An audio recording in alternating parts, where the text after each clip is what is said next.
Yadav films Bhojpuri Sonu चोर।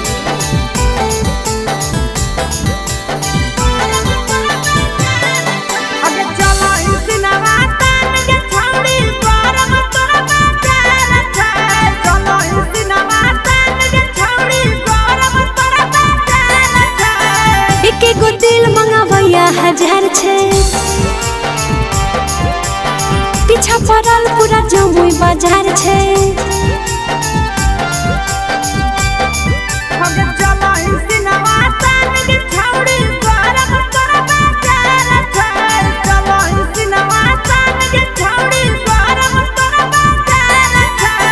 एकेगो दिल मंगावैया हजार छे, पीछा पड़ल पूरा बांका बाजार छे।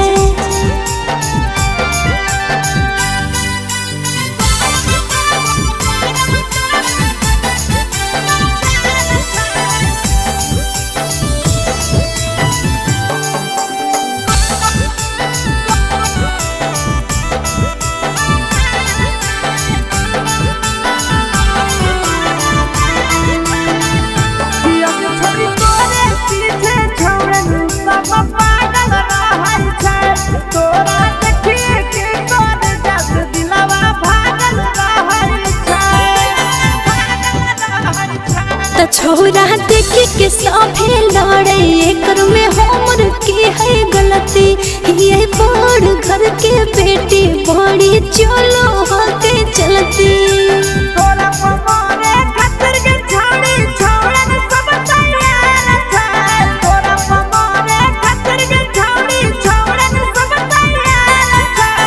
एकेगो दिल मंगावैया हजार छे, पीछा पड़ल पूरा गाया बाजार छे।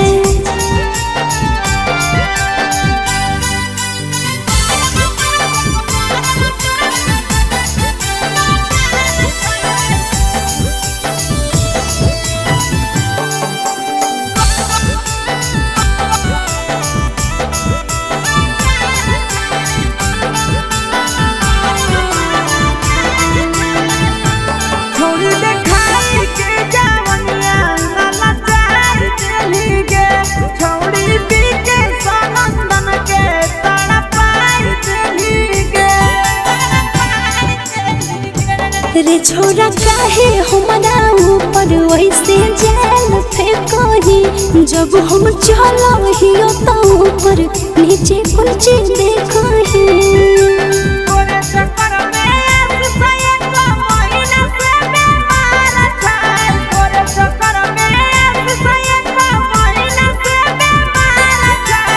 एकेगो दिल मंगावैया हजार छे,